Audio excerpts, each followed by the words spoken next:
صل على محمد وآل محمد.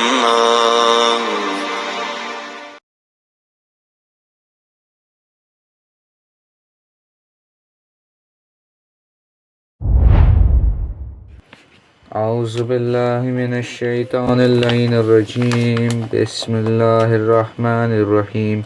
سبح اسم ربك الأعلى الذي خلق فسوى والذي قدر فهدى والذي أخرج المرعى فجعله غثاء أحوى سنقرئك فلا تنسى إلا ما شاء الله إنه يعلم الجهر وما يخفى ونيسرك لليسرى فذكر إن نفعت الذكرى سيذكر من يخشى ويتجنبها الأشقى الذي يصلى النار الكبرى ثم لا يموت فيها ولا يحيا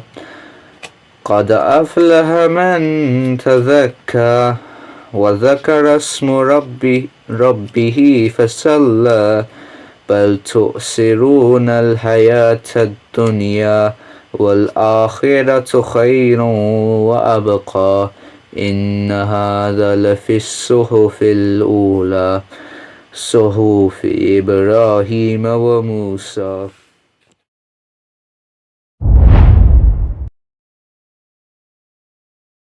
من الشيطان اللعين الرجيم. بسم الله الرحمن الرحيم. إن الله وملائكته يصلون على النبي يا أيها الذين آمنوا صلوا عليه وسلموا تسليما. اللهم صل على محمد وآل محمد. بسم الله الرحمن الرحيم. عن جابر بن عبد الله الأنصاري عن فاطمة الزهراء عليه السلام بنت رسول الله صلى الله عليه وآله قال سمعت فاطمة أنها قالت دخل علي أبي رسول الله في بعض الأيام فقال السلام عليك يا فاطمة فقلت عليك السلام. قال إني أجد في بدني ضعفا فقلت له أعوذك بالله أبتاه من الله.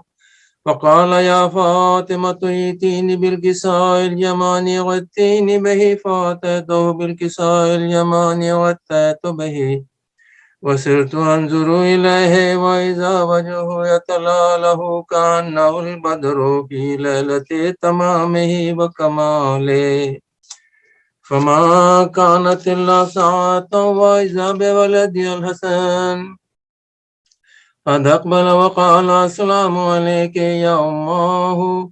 فقلت عليك السلام يا قرة عيني وثمرة فؤادي. فقال يا أماه إني أشم عندك رائحة طيبة كأنها رائحة جد رسول الله. فقلت نعم إن جدك تحت الكساء. فأقبل الحسن نحو الكساء وقال السلام عليك يا جداه يا رسول الله أتأذن لي أن أدخل معك تحت الكساء.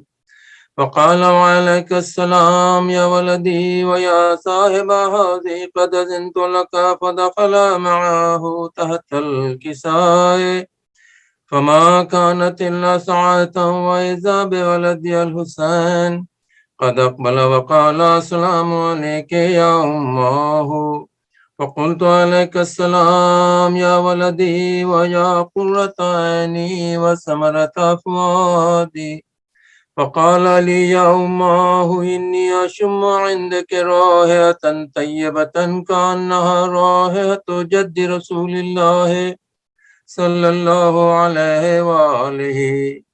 فقلت نعم إن جدك وأخاك تحت الكساء. فدنا الحسين نحو الكساء وقال السلام عليك يا جداه، السلام عليك يا من اختاره الله، وتأذن لي أن أكون معكما تحت الكساء. فقال وعليك السلام يا ولدي ويا شافع أمتي، قد أذنت لك. فدخلا معهما تحت الكساء.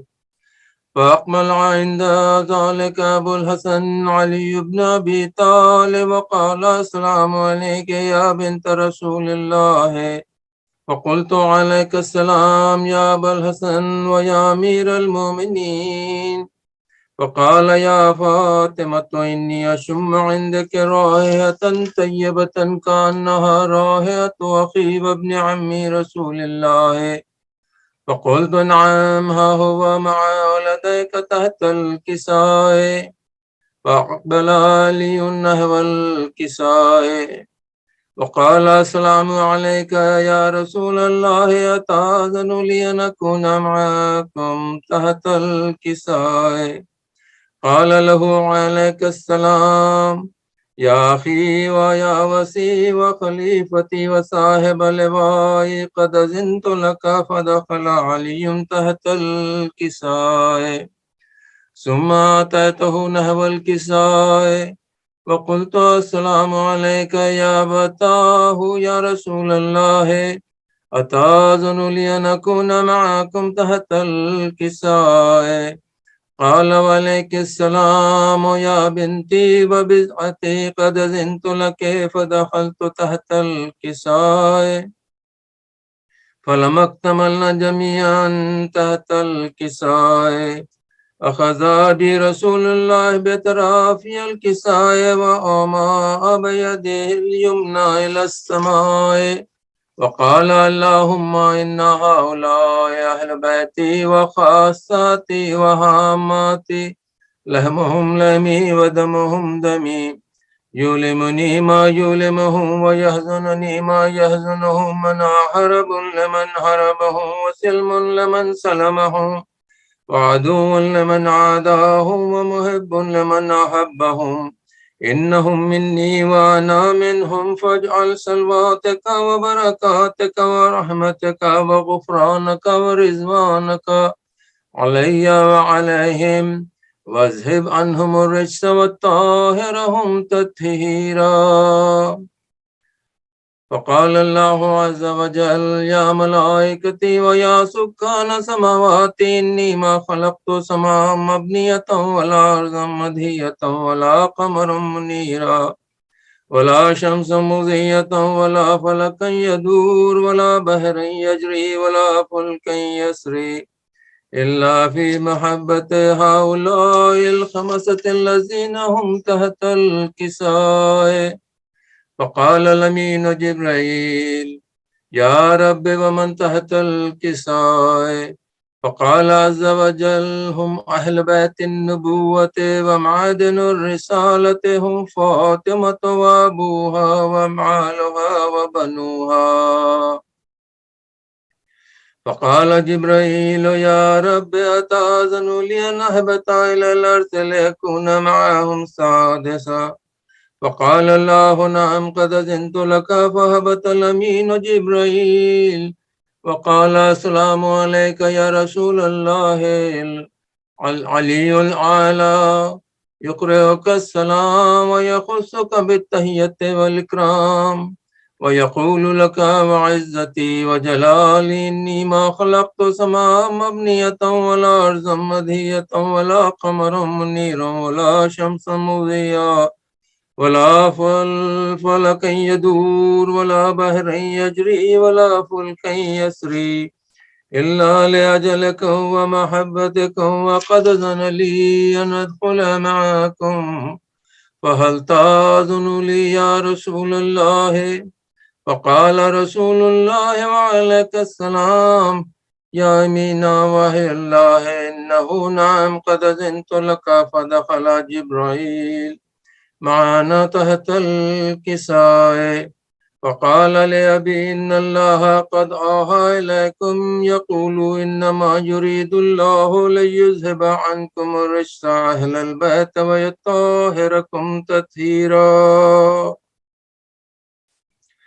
فقال علي لأبي يا رسول الله أخبرني ما لجلوسنا هذا تحت الكساء من الفضل عند الله. فقال النبي والذي بعثني بالحق نبيا واصطفاني بالرسالة نجيا ما ذكر خبرنا هذا في محفل من محافل أهل الأرض وفيه جمع من شيتنا ومحبينا إلا ونزلت عليهم الرحمة وحفت بهم الملائكة واستغفرت لهم إلى أن يتفرقوا.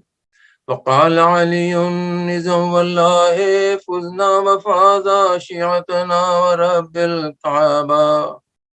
فقال النبي ثانيا يا علي والذي بعثني بالحق نبيا واصطفاني برسالة نجيا ما ذكر خبرنا هذا في محفل من محافل أهل الأرض وفيه جمع من شيعتنا ومحبينا وفيهم مهموم إلا وفرج الله همه ولا مغموم إلا وكشف الله غمه ولا طالب حاجات إلا وقضى الله حاجاته. وقال علي نزم والله فزنا وسعدنا وكذلك شيعتنا فازوا وسعدوا في الدنيا والآخرة ورب الكعبة. اللهم صل على محمد وآل محمد.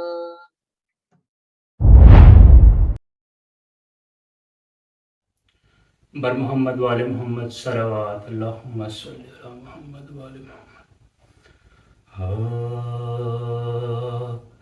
عطر گلے حدیقہ ایمان حسین ہے. عطر گلے حدیقہ ایمان حسین ہے.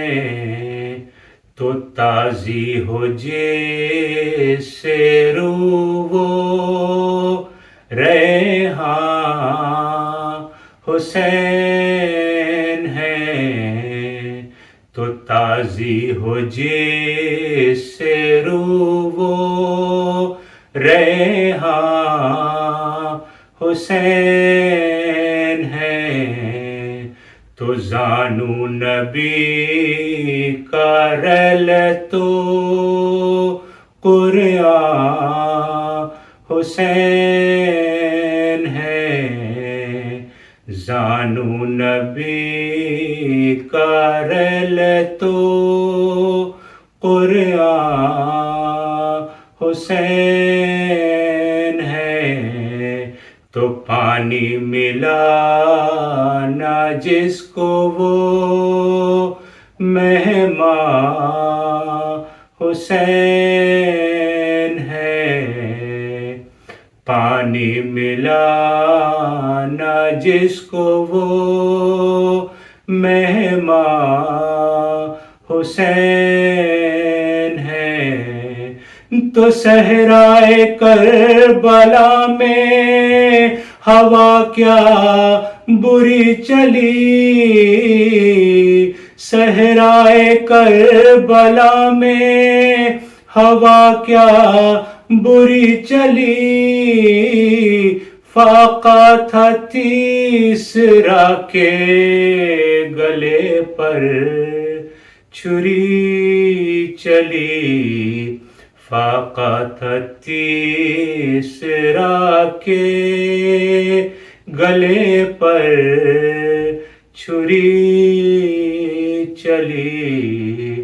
عطر گلے حدیقہ محمد علیہ وسلم.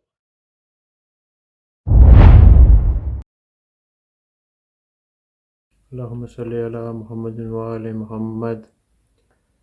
ہے تجھ میں جمیل عکس کردار حسین، یا شائبہ جذبہ انصار حسین، کیا تو نے اثر لیا عزاداری سے، ایک لمحہ غور اے عزادار حسین۔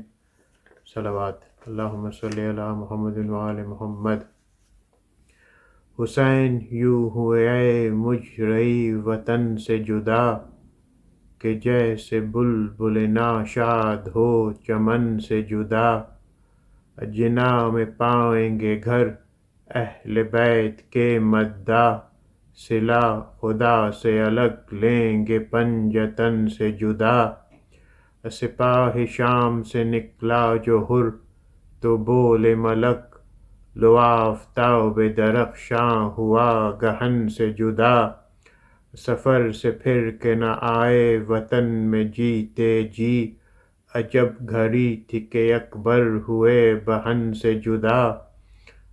نکالا گردن اصغر سے تیر جب شہ نے، گلے سے بہنے لگا خون اور دہن سے جدا۔ سکینہ مر گئی قید ستم میں گھٹ گھٹ کے، مگر نہ چاند سی گردن ہوئی رسن سے جدا۔ شہید ظلم ہیں دونوں نبی کے لخت جگر، غم حسین نہیں ماتم حسن سے جدا۔ فشار قبر کا گر خوف ہے تجھے تو انیس، فشار قبر کا گر خوف ہے تجھے تو انیس، رہے نہ سرہ خاک شفا کفن سے جدا۔ صلوات۔ اللہم صلی علی محمد وآل محمد۔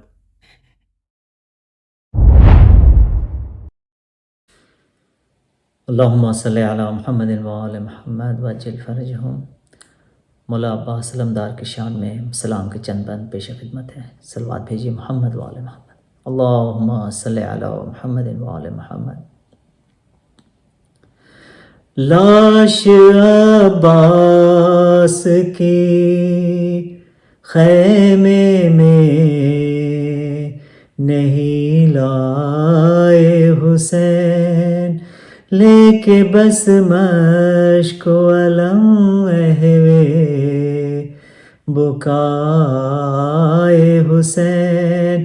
رک زینب سے کہا کتنی مصیبت دیکھی میں نے ہر چاہنے والے کی، شہادت دیکھی۔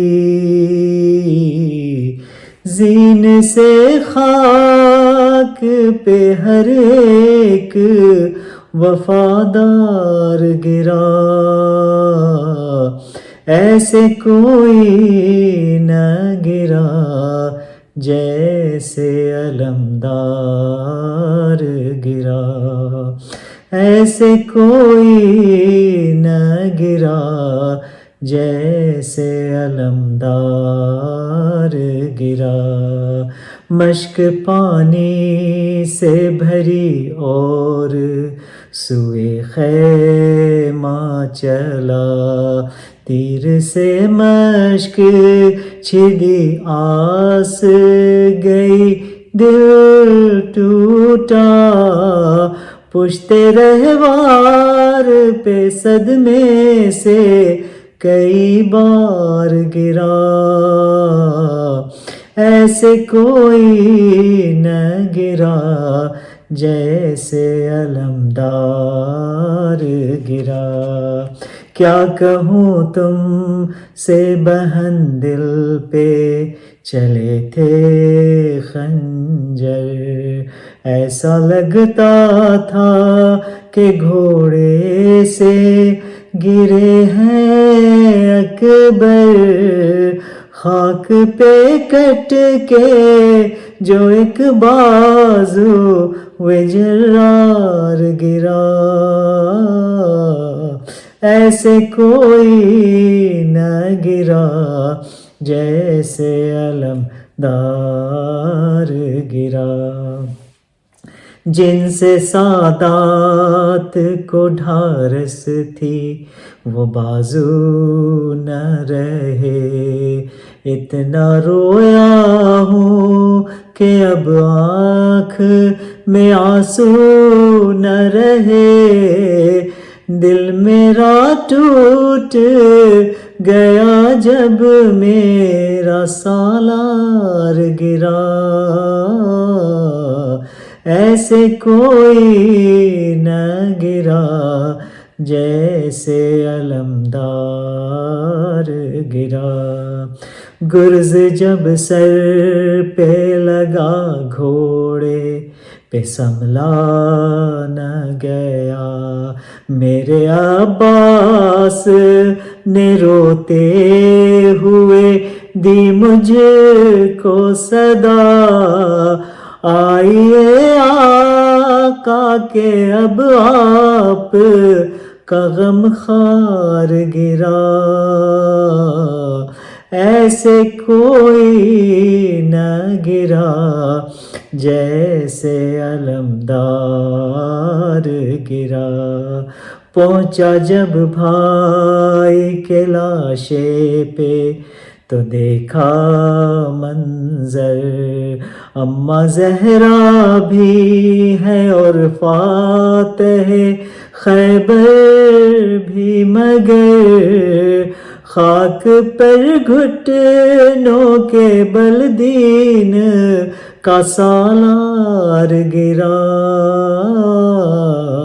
ایسے کوئی نہ گرا جیسے علمدار گرا، رکھ کے زانوں پہ سر غازی کہا تھا میں نے، ظلم کی دھوپ میں اب تنہا ہی چلنا ہے مجھے، تو جو گھوڑے سے گرا سایہ یہ دیوار گرا،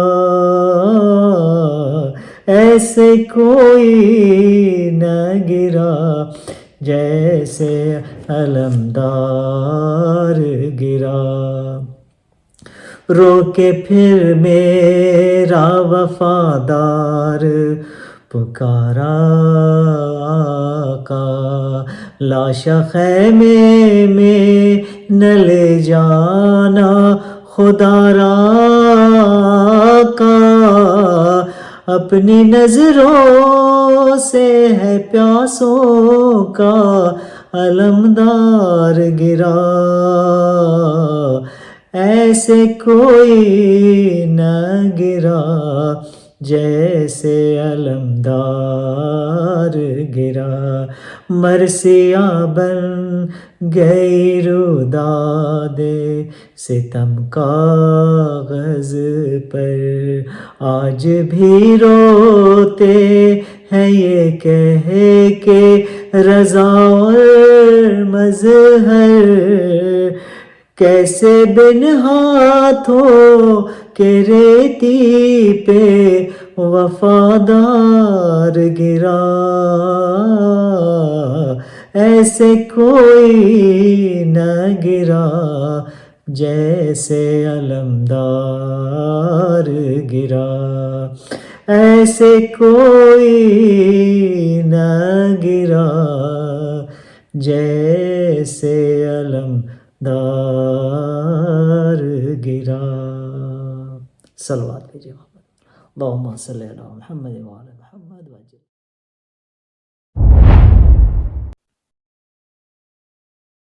اللہم صلی علی محمد وعلی محمد۔ مرحومہ کے تعلق سے چند اشعار۔ وہ تھی کنیز زہرا محب اہل بیت کی، وہ تھی کنیز زہرا محب اہل بیت کی، چشم ازاں میں ان کے تھی اشکوں سے روشنی، بس ان عبادتوں میں کٹی ان کی زندگی اس مومنہ کی اس لیے بھی مغفرت ہوئی منزل یقین سے لکھتا ہوں ان کی رشید اب منزل یقین سے لکھتا ہوں ان کی رشید اب خدمت میں فاطمہ کی ہیں ریحانہ مظہری خدمت میں فاطمہ کی ہیں ریحانہ مظہری وہ تھی کنیز زہرا محب اہل بیت کی اللہم صلی علی محمد وآل محمد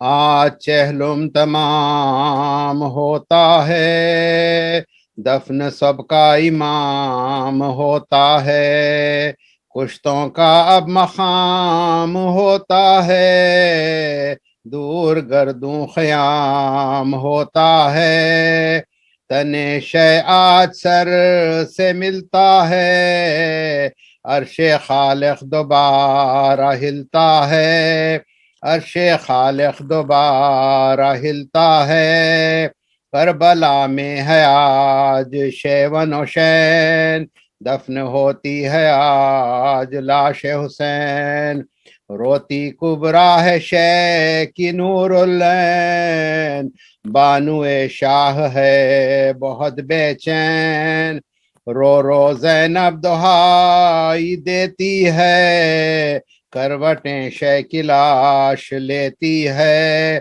کروٹیں شے کی لاش لیتی ہے شجہد میں ہے شور واویلا آتی ہے یہ ملائکہ کی صدا خیت سے چھوٹ کر امام آیا آج ایک حشر پھر بپا ہوگا چلو اے قوم پیشوائی کو لاؤ زینب فلک ستائی کو لاؤ زینب فلک ستائی کو آگے آگے تھے جبرائیل امی ان کے پیچھے ملائکہ غمگین پھینک کر تاج سر بروئے زمین آئے بیمار کربلا کے خریں حاملان علم کو لے آئے قتل گاہ میں حرم کو لے آئے قتل گاہ میں حرم کو لے آئے آج سجاد کو غشاتے ہیں غش سے فرصت ذرا جو پاتے ہیں باپ کی لاش کو ہلاتے ہیں گٹھے زنجیروں کے دکھاتے ہیں جب وہ بیمار دکھ سناتا ہے لاشے شاہ کانپ جاتا ہے لاشے شاہ کانپ جاتا ہے سن کے اہل حرم بھی شے کی صدا روئے ایسے کہ ہوش بھی نہ رہا پھر تو زینب نے شاہ سے یہ کہا بھائی آئی ہے یہ بہن دکھیا ساتھ اہل حرم کو لائی ہوں پر سکینہ کو کھو کے آئی ہوں پر سکینہ کو کھو کے آئی ہوں بولی زینب کے اے شہید امام آئی ہوں تے میں کر کے راہ شام اب یہاں سے نہ جاؤں گی ایک گام آپ کی خبر پر رہوں گی مدام اسی بیشے میں جان کھوؤں گی عمر بھر آپ کو میں روؤں گی عمر بھر آپ کو میں روؤں گی آج چہلم تمام ہوتا ہے اللہم صلی علی محمد وآل محمد واجل فرج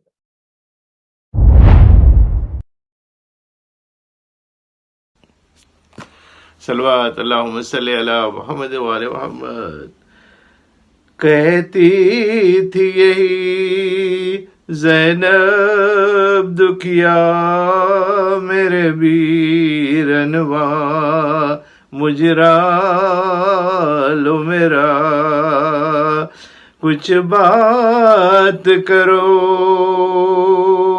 میں تم پہ فدا میرے بیرنوا مجرا لو میرا مجرے کو تمہارے آئی ہوں سب قیدی کن بالائی ہوں ہم شیر تیری ماں جائی ہوں میرے بیرنوا مجرا لو میرا دکھ دیکھو تو عابد آیا ہے ایک طوق گلے میں لایا ہے فریاد یہ تم سے لایا ہے میرے بیرنوا مجرا لو میرا نکلی تھی وطن سے جب میں آخری تم ساتھ تھے اور کن بات تھا سو بھی اب کوئی نہیں تنہا ہوں چلی میرے بیرنوا مجرا لو میرا اکبر بھی نہیں عباس نہیں قاسم سبتی جا ساتھ نہیں کیا تم کو کوئی وسواس نہیں میرے بیرنوا مجرا لو میرا پوچھے گی اگر مجھ سے سغرا ہے بابا پھوپھی کس جا میرا کیا اسے کہوں بولو بھیا میرے بیرنوا مجرا لو میرا تربت سے ہوئی پیدا یہ صدا رخصت دی تمہیں حق کو سونپا تڑپاؤ نہ پھر کہہ کر بہنا میرے بیرنوا مجرا لو میرا سن کر یہ صدا کو بیر میرا تربت سے اخی کے ہو کے جدا یہ کہتی چلی زینب دکھیا میرے بیرنوا مجرا لو میرا کہتی تھی یہی زینب دکھیا میرے بیرنوا مجرا لو میرا صلوات اللہم صلی علی محمد وآل محمد.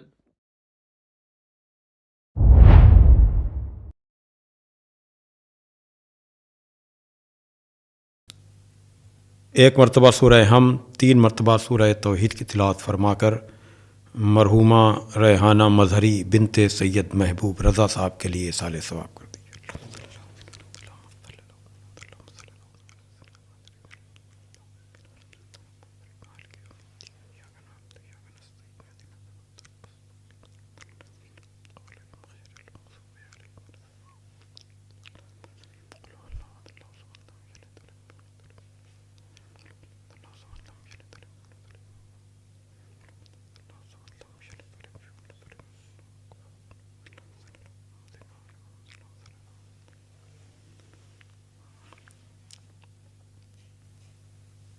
فاتحہ۔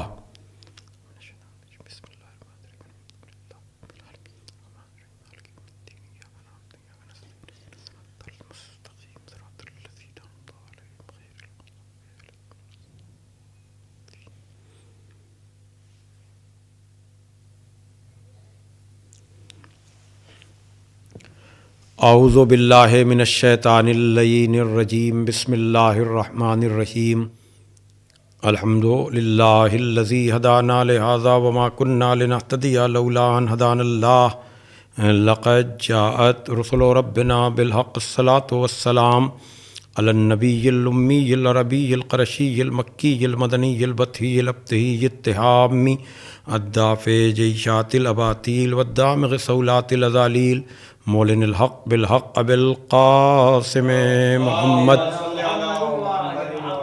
وآلہ الطیبین الطاہرین المعصومین المظلومین الذین اذھب اللہ عنہم الرجس وطہرہم تطہیرا، ولعنۃ اللہ علی اعدائہم اجمعین من الآن الی یوم الدین۔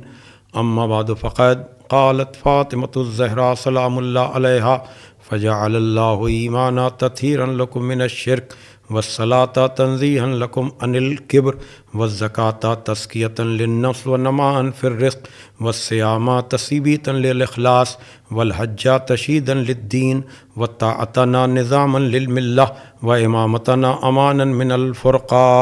صلوات بھیجیں محمد والے محمد۔ بزرگان محترم و دوستان عزیز،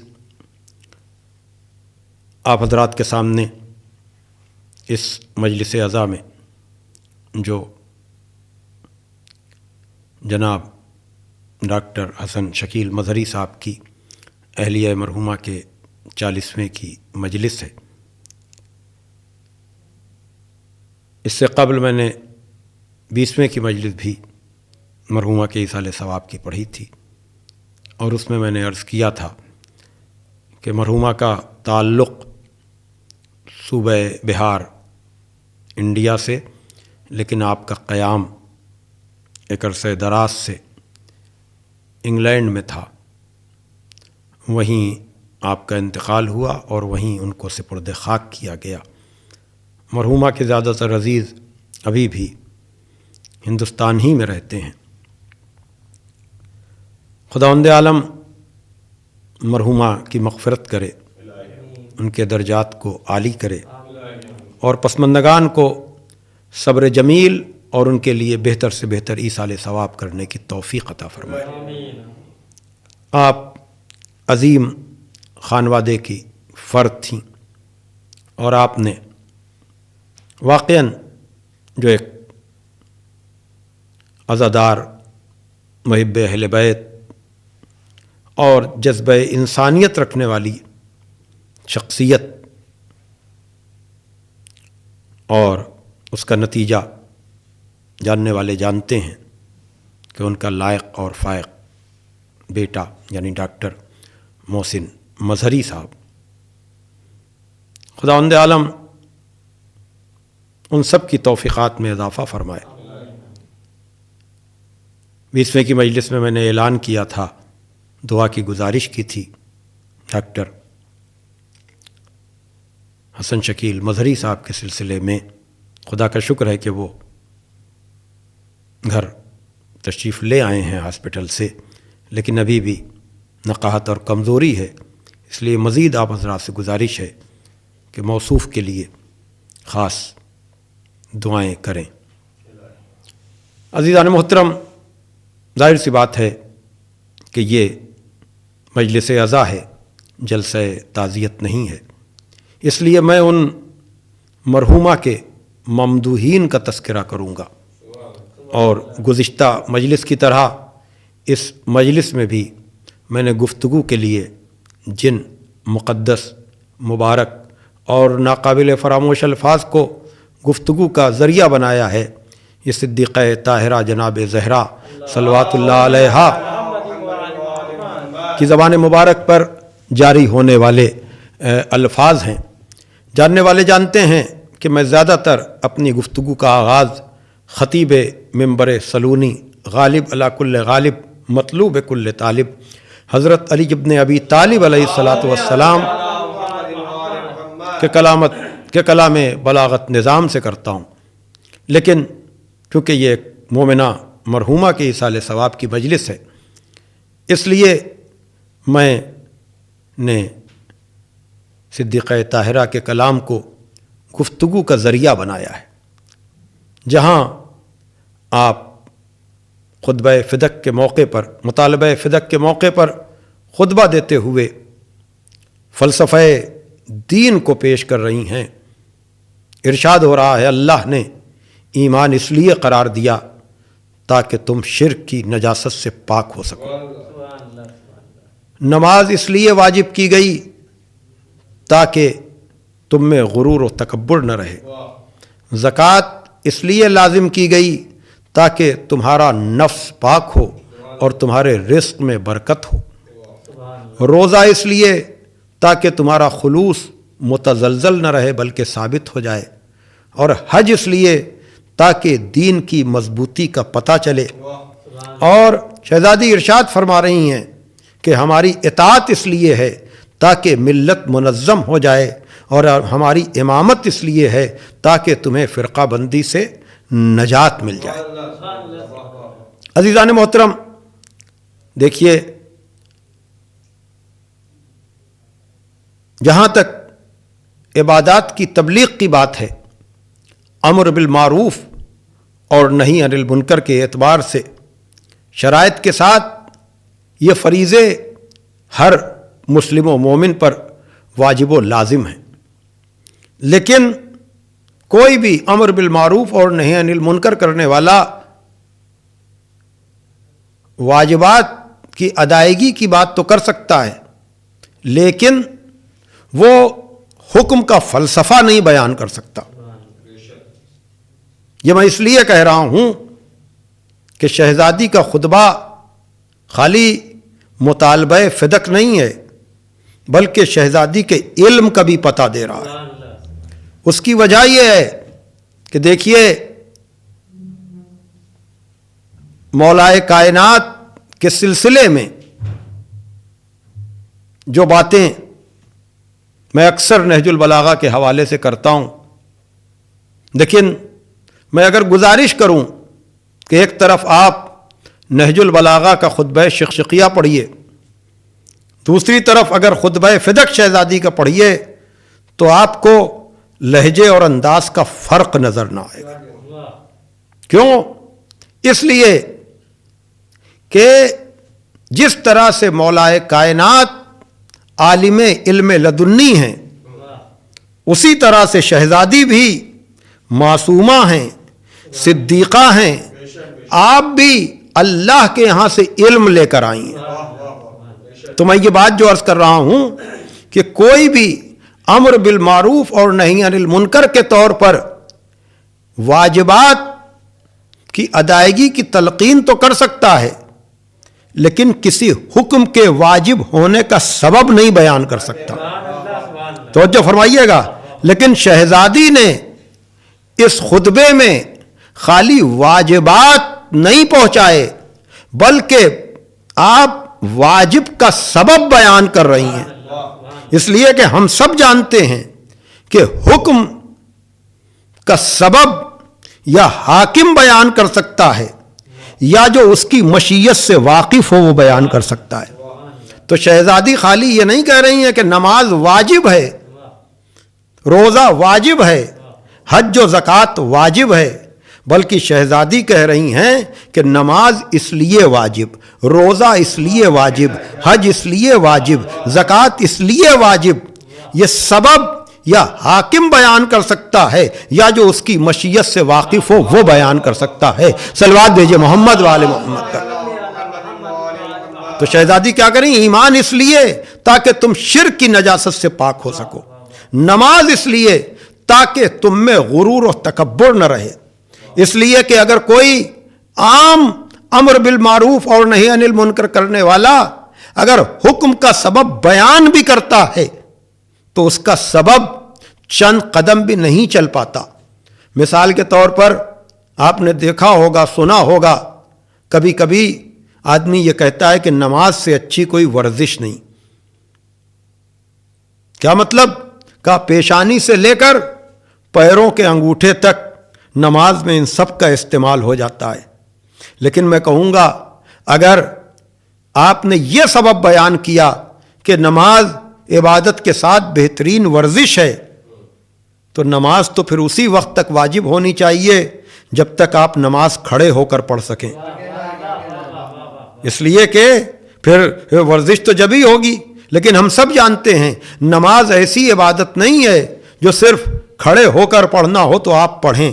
نہیں، نماز ایسی عبادت ہے کہ کھڑے ہو کر پڑھ سکتے ہو تو کھڑے ہو کر پڑھو، بیٹھ کر پڑھ سکتے ہو تو بیٹھ کر پڑھو، لیٹ کر پڑھ سکتے ہو تو لیٹ کر پڑھو. انتہا یہ ہے کہ اگر اشاروں سے پڑھنے کی نوبت آ جائے تو اب سبب بھی کوئی ایسا ہونا چاہیے جو کھڑے ہونے میں بھی اپلائی ہو، بیٹھنے میں بھی لاگو ہو اور اشاروں تک میں ہو. تو شہزادی نے ایسا سبب بیان کیا کہ نماز اس لیے واجب ہے تاکہ تم میں غرور و تکبر نہ پیدا ہو. یعنی ادھر نیت کر کے آپ نے اللہ اکبر کہا، اس کی کبریائی کا اعلان کیا، ادھر آپ کے ذہن سے آپ کا غرور نکل گیا. صلوات بھیجئے محمد وآل محمد.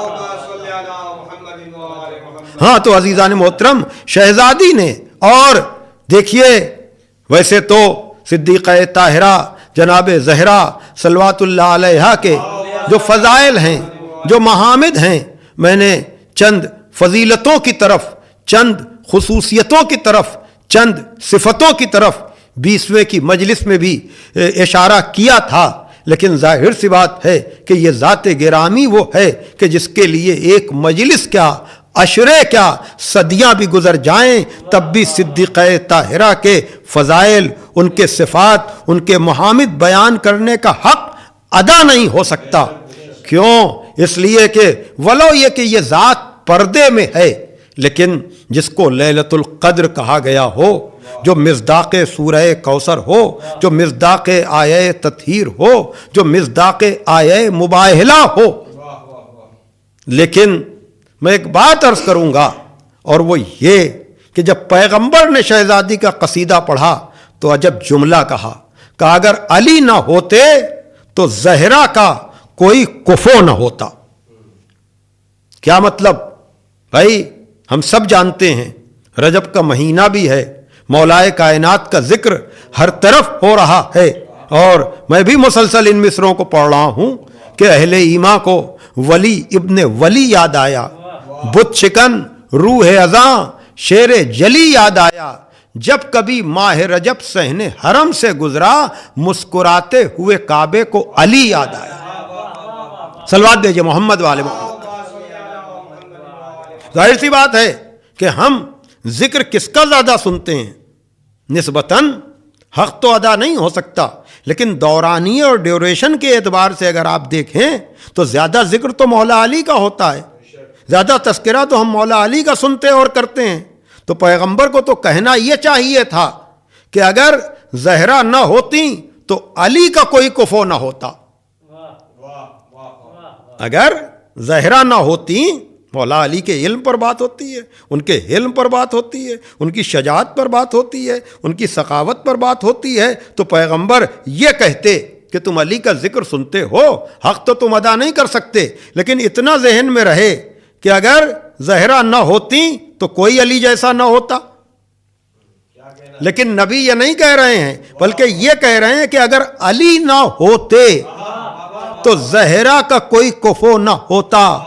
تو کیا کہنا اس زہرا کا، اس نبی کی بیٹی کا کہ جس کے فضائل کی میزان علی ہو. توجہ کیجئے گا، یعنی گویا کہ نبی بتا رہے ہیں کہ فضیلتیں تم علی کی سنو، عظمت تم زہرا کی سمجھو. صلوات دیجئے محمد وآل محمد. دیکھیے عزیزان محترم، اب مولا علی کی فضیلتوں کو ذرا سا بھی اگر آپ سمجھیں گے تو جناب زہرا کی عظمت سمجھ میں آئے گی. تو اب مولا علی کی فضیلتوں کو کیسے سمجھا جائے؟ اس لیے کہ جہاں میر انیس جیسا خدائے سخن یہ کہے کہ بینا ہوئی جو آنکھ، یہ میں اس لیے بات کر رہا ہوں کہ رجب کا مہینہ ہے اور یقیناً مرحومہ کے لیے یہ منظوم تذکرہ بھی اس لیے کہ جو علامہ جمیل مظہری جیسے عظیم شاعر کی بہو ہو اور ڈاکٹر حسن شکیل مظہری صاحب جیسے بہترین انسان اور شاعر کی شریک حیات ہو، تو اگر اس کے 40ویں کی مجلس میں میں منظوم ذکر کا سہارا لوں تو کوئی بیجا نہیں ہوگا۔ تو میں یہ عرض کر رہا ہوں کہ کون علی کے فضائل کا حق ادا کرے گا جہاں خدائے سخن جیسا یہ کہے کہ بینا ہوئی جو آنکھ تو نور خدا کہا، عقدہ کھلا تو عقل نے مشکل کشا کہا، مطلب ہوا حصول تو حاجت روا کہا۔ توجہ فرمائیے گا، مطلب ہوا حصول تو حاجت روا کہا، پایا در مراد تو بحر سخا کہا۔ ہم خوش ہوئے کہ مدح کے دریا بہا دیے، ارے کیا بڑھ گیا جو بحر میں قطرے ملا دیے۔ یعنی مجھ جیسے ادنا خطیب سے لے کر بڑے سے بڑا مفکر شاعر اور عالم بھی اپنے ذکر و فکر و شاعری کے ذریعے سے حیدر کرار کے فضائل کے سمندر میں کوئی اضافہ نہیں کر سکتا، اور اگر کوئی غاصب چند فضیلتوں کو غصب کر لے تو اس فضائل کے سمندر میں کوئی کمی نہیں ہو سکتی۔ توجہ فرمائیے گا، تو جو اس منزل پر ہو، اس علی سے پوچھنے والوں نے پوچھا کہ یا علی آپ کو اپنی کس فضیلت پہ ناز ہے؟ توجہ فرمائیے گا، پھر میں کہہ رہا ہوں کہ اگر کسی کو یہ کہہ دیا جائے کہ تم علی کی فضیلتوں میں یہ فرق کر کے بتاؤ کہ کون فضیلت چھوٹی ہے کون بڑی ہے، تو ابھی میں نے کہا کہ جہاں خدائے سخن جیسا کہے کہ کیا بڑھ گیا جو بحر میں قطرے ملا دیے، تو کون وہاں بتائے کہ علی کا علم زیادہ بلند ہے یا علی کا علم، علی کی گویائی لاجواب ہے کہ علی کا سکوت، علی کی سخاوت بے مثال ہے کہ علی کی شجاعت۔ مشکل کام ہے نا، لیکن اس مشکل کو بھی مشکل کشا نے حل کیا جب ان سے پوچھا کہ یا علی آپ کو اپنی کس فضیلت پہ ناز ہے، تو میرے مولا نے ارشاد فرمایا ہمیں قرآن کی آیت جو سورہ رات کی ہے اس پر ناز ہے، جہاں پروردگار عالم ارشاد فرما رہا ہے یقول الذین کفروا لست مرسلا قل کفی باللہ شہیدا بینی و بینکم ومن عندہ علم الکتاب۔ اے میرے حبیب اگر یہ کفار تجھے رسول نہیں مانتے تو نہ مانے، ان سے کہہ دو کہ ہمیں اپنی رسالت کے لیے ایک اللہ کافی ہے اور ایک وہ جو پوری کتاب کا عالم ہے۔ توجہ فرمائیے گا، تو مولا کائنات کو ساری فضیلتوں میں اپنی کس فضیلت پہ ناز ہے؟ فضیلت علم پر۔ توجہ فرمائیے گا، اب اگر نبی یہ کہہ رہے ہیں کہ اگر علی نہ ہوتے تو زہرا کا کوئی کفو نہ ہوتا، اور مولا علی کو اپنی فضیلت علم پر ناز ہے، تو تسلیم کرنا پڑے گا کہ جس علم کے کمال پہ مولا علی ہیں اسی علم کے کمال پہ جناب زہرا ہیں۔ صلوات دیجئے محمد وآل محمد پر۔ اور اگر اس کا ثبوت چاہیے ہے تو آدمی جا کر کے وہ خطبہ دیکھ لے، اور خطبے کا یہ ٹکڑا دیکھ لے کہ جہاں شہزادی خالی احکام کی تبلیغ نہیں کر رہی ہیں بلکہ ہر حکم کا سبب بیان کر رہی ہیں۔ توجہ فرمائیے گا، ہر حکم کا سبب بیان کر رہی ہیں، اور ایسا سبب بیان کر رہی ہیں کہ جو یقیناً ایسا سبب ہے کہ جو ہر کیفیت پر جاری ساری اور طاری ہے۔ اور کیا کہنا، اس لیے کہ علم کے بغیر دین کی حفاظت ہو ہی نہیں سکتی، اور چونکہ شہزادی کو مولائے کائنات کی زندگی میں حفاظت دین کرنا تھا، اس لیے کہ اب تک جو کام ذوالفقار سے لیا جا رہا تھا وہ کام شہزادی کو اپنی زبان سے لینا تھا۔ صلوات دیجئے محمد وآل محمد پر۔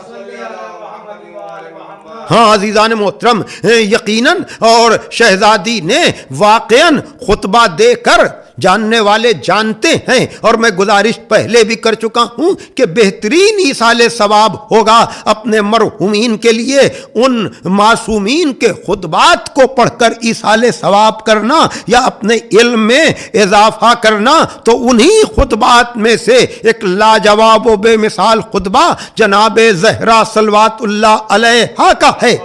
اس لیے کہ یہ مطالبہ نہیں ہے، یہ پورے دین کا خلاصہ ہے۔ اور کہنے والوں نے کہا بھی کہ جو کام اب تک 1,24,000 انبیاء نے تبلیغ کا انجام دیا تھا، وہ سارا کام خلاصے کے طور پر شہزادی نے اس خطبے میں بیان کر دیا۔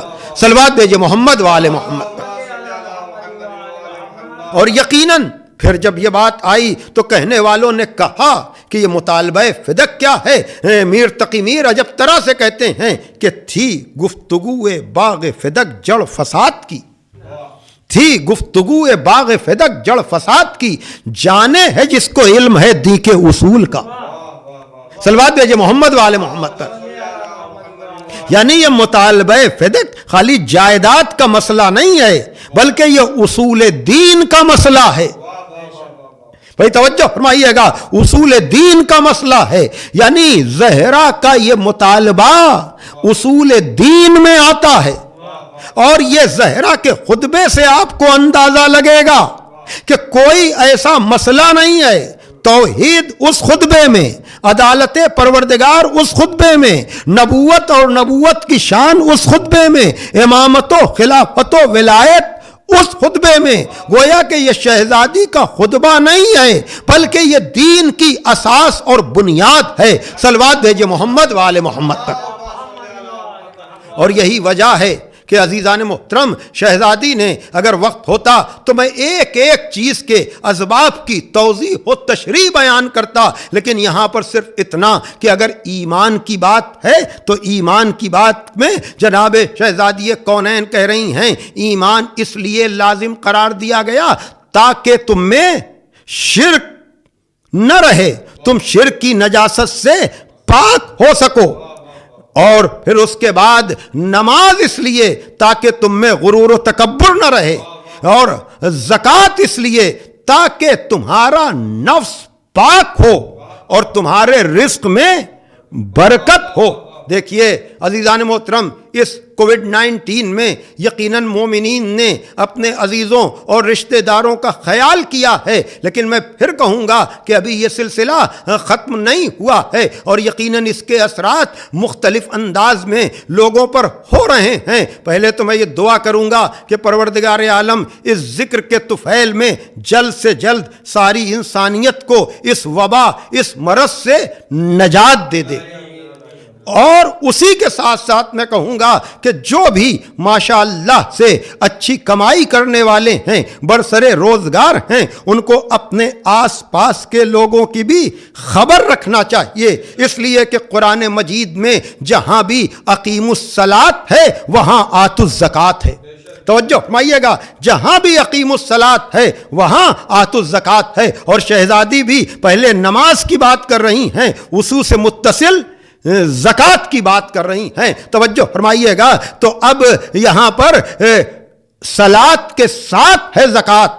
گویا کہ پروردگار عالم یہ بیان کر رہا ہے اقیم الصلاۃ وآتوا الزکوٰۃ میں کہ خالی ہم سے رشتہ رکھنے کا نام تمہاری انسانیت نہیں ہے، نہیں، اگر عبادت کے نام پر تمہارا تعلق ہم سے ہو تو انسانیت کے نام پر تمہارا تعلق ہمارے بندوں سے ہو۔ اس لیے اقیم الصلاۃ خدا سے جوڑنے کی منزل ہے، آتوا الزکوٰۃ اس کے بندوں سے جوڑنے کی منزل ہے۔ صلوات بھیجے محمد وآل محمد پر۔ ہاں، کبھی کبھی یہ بات کہی جاتی ہے کہ زکوٰۃ کا ذکر زیادہ ہے قرآن مجید میں اور خمس کا اتنا زور نہیں ہے، لیکن علماء خمس پر زیادہ زور دیتے ہیں۔ تو میں ایک گزارش کروں گا عزیزان محترم، اور وہ یہ کہ دیکھیے قرآن مجید میں ہر جگہ لفظ زکوٰۃ واجب کے معنی میں نہیں آیا ہے، اور زکوٰۃ واجب بغیر نصاب کے نہیں ہے۔ اس کا سب سے بڑا ثبوت پھر وہی بات، مولا کائنات کے لیے کون آیہ انما کی بات نہیں کرتا؟ زکوٰۃ نصاب پر واجب ہے اور انگوٹھی کسی نصاب میں نہیں آتی۔ توجہ فرمائیے گا، لیکن جب آیت آپ ولایت کی پڑھتے ہیں،